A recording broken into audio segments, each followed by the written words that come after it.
ان کو رابطہ رکھیں کہ بھائی جب اسکول جاتا ہے بچہ، اسکول سے شروعات ہوتی ہے، یہاں پہ کونلے ذہنوں کو یہیں پہ موڑا جاتا ہے، یہیں پہ صحیح تربیت دی جاتی ہے۔ جب بڑے ہو جاتے ہیں، 18 سال کی عمر جب ہو جاتی ہے تو وہاں پہ ذرا مشکل ہو جاتا ہے کہ کسی بھی انسان کو صحیح راستہ دکھانے کے لیے یا صحیح راستے پہ چلنے کے لیے۔ تو یہ میرا پیغام ہے کہ آپ کونلے ہی پنے میں بچپنے سے ہی بچوں کو نماز فجر کی عادت ڈالیں۔ ویسے تو والدین ساتھ میں رہنی چاہیے۔ جب والدین ساتھ رہتے ہیں تو بچوں کو بھی حوصلہ افزائی ہوتی ہے اور وہ خود بخود ماں باپ کے ساتھ کھڑے رہتے ہیں۔ جو بھی کام کرتے ہیں ماں باپ ان کو فالو کرنا چاہتے ہیں اور فالو کرنا بھی چاہیے۔ تو یہ میرا پیغام ہے ہر والدین کو کہ اپنے بچوں سے رابطہ رکھیں۔ جب اسکول جا کے آ جاتے ہیں تو ایک 5-10 منٹ آپ ان سے بات کریں، بچوں سے بات کریں اور پوچھیں کہ بھائی آج کا دن کیسے گزرا بیٹے۔ جی، تو اس طریقے کی شروعات ہونی چاہیے۔ اور کون سی اچھی عادت سیکھے تم نے؟ کرمانی صاحب، بحمدللہ آپ کو پدم شری ملا ہوا ہے، آپ کو ارجن ایوارڈ ملا ہوا ہے، آپ کو ایکلویہ ایوارڈ ملا ہوا ہے۔ یقیناً کوئی بھی ایوارڈ کسی کے لیے بھی اعزاز رکھتا ہے، لیکن ان سب چیزوں میں کوئی ایسا واقعہ کہ جو آپ کو ان ایوارڈ سے زیادہ، تو وہ کبھی کبھی کچھ واقعات ہوتے ہیں زندگی کے کہ وہ شاید ایوارڈ سے زیادہ خوشی دیتے ہیں۔ تو میں نے جو سوال کیا اس کے پس منظر میں ضرور آپ سے پوچھنا چاہوں گا اس بات۔ جی ہاں، یہ سب اعزازات جو بھی مجھے عطا کیے گئے ہیں تو یہ اوپر والے اور 14 معصومین کے وسیلے سے میرے کو عطا کیے گئے ہیں۔ اس میں کوئی شک نہیں ہے۔ یہاں پہ اس میں دلی کوشش ہونی چاہیے، ہر چیز میں، ہر شعبے میں دلی کوشش ہونی چاہیے۔ اور سب سے پہلے تو جیسے کہ میں نے نماز روزے کی پابندی ہونی چاہیے، پابندی سے نماز پہلے پڑھنی چاہیے، اس کے بعد پھر دوسرے احکامات ہوتے ہیں اس پہ نظر رکھنی چاہیے۔ یہ سب والدین کی طرف سے اگر میرے کو آپ اگر پوچھیں گے تو کہاں سے تعلیم شروعات ہوتی ہے، کہاں سے تعلیم شروع ہوتی ہے بچے کے لیے، میں تو کہوں گا کہ یہ ماں کے شکم سے شروع ہوتی ہے۔ واہ واہ واہ واہ، ماں کے شکم سے شروع ہوتی ہے یہ۔ اسی لیے تو ہم نے بچپنے سے ہی ہمارے دادا دادی نانا نانی سے سنتے ہوئے آئے کہ جب جو ماں بننے جا رہی ہے اس کو احکامات اور اس کو جو بتائے جاتے ہیں چیزیں کہ بھئی اچھی نظر رکھیں، اچھا سنیں، اچھی بات کہیں تاکہ وہ اثر بچے پر پہنچے۔ جزاک اللہ۔ کرمانی صاحب، یہی تو شروعات ہوتی ہے۔ جی ظاہر سی بات ہے، کیونکہ اگر جہاں تک تعلیم کے حوالے سے بات کی جائے تو کہا یہ جاتا ہے کہ خاتون کی تربیت پورے ایک معاشرے کی تربیت اور تعلیم ہے۔ میں اس لیے اس انٹرویو کو، کیونکہ بحمدللہ آپ سے جو گفتگو ہوگی کرکٹ اور کرکٹ کے حوالے سے، کربلا جو ہے وہ ہمارے خون اور ہمارے ہر ایک لہجہ لہجہ ہمارے اندر پیوست ہے اور اس کی ہر ایک رخ سے ہمیں توانائی ملتی ہے۔ کربلا کے کس لمحات کو آپ جو ہے عیاں کریں گے جس سے پوری دنیا کے اندر ایک انقلابی ہیجانی کیفیت برپا ہو جائے؟ جی ہاں، یہ بہترین سوال کیا آپ نے۔ کھیلنے کے دوران جب عروج پہ تھا میں کھیلنے کے میدان میں، تو کویت میں ایک میچ، بینیفٹ میچ کیا جا رہا تھا، تو وہاں پہ میرے چچا سسر دو موجود تھے، اور یہ 1985 کی بات کر رہا ہوں میں۔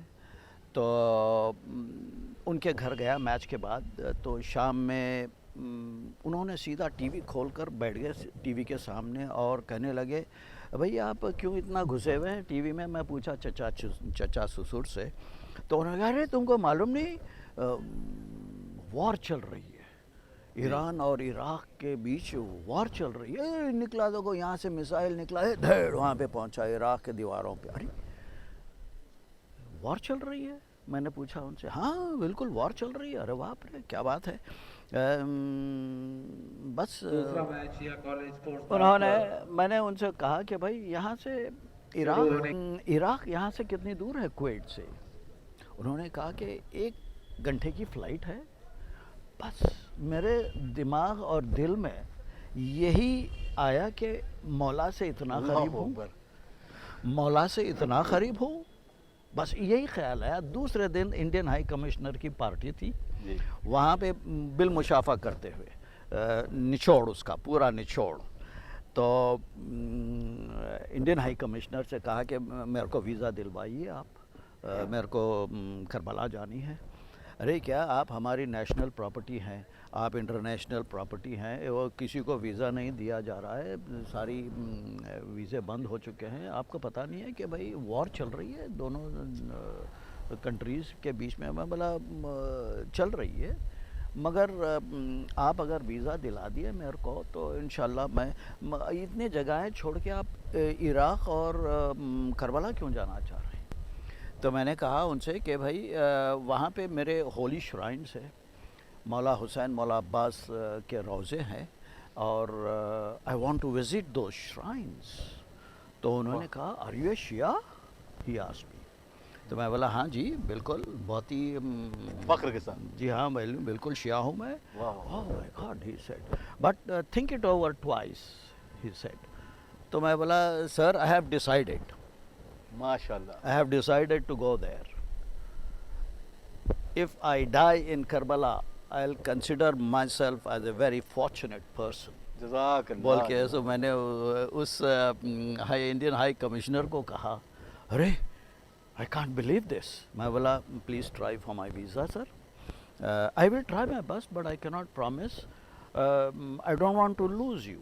میں بولا sir once the call comes from my imam، once the call comes from my imam, he takes care of me، nobody can touch me anywhere۔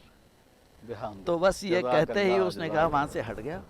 جیسے ہی ہٹا میں، جو یہ کنورزیشن میرا انڈین ہائی کمشنر کے ساتھ ایک بندہ سن رہا تھا پیچھے سے، تو اس نے فوراً میرے پاس آیا ہٹتے ہی، تو اس نے اپنے آپ کو انٹروڈیوس کروایا۔ وہ سردار جی تھا، سردار جی بغیر پیٹے کے، بغیر داڑھی کے، وہ دی ہینڈسم لکنگ مین کالڈ مسٹر ویدی۔ وہ اپنی بیگم، انگلینڈ کی بیگم تھی، ان کو ملایا۔ اس نے کہا کہ بھائی I heard your conversation with the Indian high commissioner, my car will come and pick you up, come to my office. Office کو بلا لیا اس نے، وہاں پہ فوراً بغداد کو فون کیا، کربلا کو فون کیا۔ اس نے کہا کہ بھائی یہ ہی واز اے کانٹریکٹر، جو ٹوئن ٹاور بلڈنگ کھڑی ہوئی ہے عراق میں، بغداد میں، تو یہ کانٹریکٹر تھا اس کا۔ تو اس نے وہاں کے پورے اپنے سٹاف ممبرز کو کہا کہ بھائی please organise Mr Syed Kirmani's visa to Iraq. تو وہاں سے اس زمانے میں ٹیلیکس تھا، بس کوئی ٹیلی فون وغیرہ سیل فون وغیرہ نہیں تھا۔ تو اس نے ایک آدھے گھنٹے میں ٹیلیکس مشین کام کرنے لگی، تو اس نے کرسی پلٹایا اور سیدھا ٹیلیکس، اور میری بھی آنکھیں سیدھا پہنچ چکی ٹیلیکس کے اوپر۔ سید مجتبیٰ حسین کرمانیز 4 day visa has been granted, بول کے وہاں سے عراق سے آ گیا میرے کو۔ اب یہاں سے میں ہائی کمشنر صاحب کو فون کیا۔ اب اس نے کہا کہ بھائی وہاں پہ ایک سید محمد صاحب رہتے ہیں وہاں پہ عراق ایمبیسی میں، انڈین ایمبیسی میں، وہ وی آئی پیز کو لے کے جاتے ہیں، تو وہ ایئرپورٹ پہ رہنا آپ کو تیار ہونے کے لیے۔ تو بہرحال مختصر کرتے ہوئے ناظرین، یہ قصہ ایسا ہے، یہ میں تفصیل سے بولنا چاہوں گا مگر وقت کا تقاضا ساتھ ہے میرے، تو میں بہت ہی نچوڑ اس کا آپ کے سامنے پیش کر رہا ہوں۔ میں جو میرا پہلا موقع رہا مولا حسین اور مولا عباس کی زیارت کرتے ہوئے، تو یہاں پہ اس نے میری ٹکٹ ارینج کی first class to and fro. میں نے جب پیسہ نکالا، یہ بہت اہم بات کہنے جا رہا ہوں، بہت ہی توجہ کے ساتھ آپ لوگ سنیں گے۔ یہ سردار جی ہیں، تو ان کو میں نے کہا کہ بھائی لے لیجئے، یہ میرا پیسہ ہے اور میری ٹکٹ بک کر دیجئے۔ تو اس نے کہا کہ آپ مجھے شرمندہ کر رہے ہیں، آپ اپنا پیسہ اپنے پاس رکھ لیجئے۔ اللہ اکبر، یہ اللہ یہ اکبر۔ یہ میری طرف سے آپ کو بھیجاؤں گا، یہ جو بھی میں ہوں، یہ سردار جی کہہ رہا ہے جو بھی میرے کو ملا ہے یہ انہی کی طرف سے ملا ہے۔ اللہ ہائے اکبر، ہائے ہائے، جزاک اللہ، جزاک اللہ، میرے رونگٹے کھڑے ہو رہے ہیں فی الحال، اور رونگٹے کھڑ گئے، اللہ اکبر۔ میرے آنکھ سے آنسو نکل پڑے، اور میں نے کہا کہ واہ کیا بات ہے، ایک سردار جی کہہ رہا ہے کہ بھائی انہی کا دیا ہوا ہے جو بھی ہے، اور یہ شرف حاصل کرنا چاہوں گا میں کہ میں آپ کو وہاں کی زیارت کرواؤں گا۔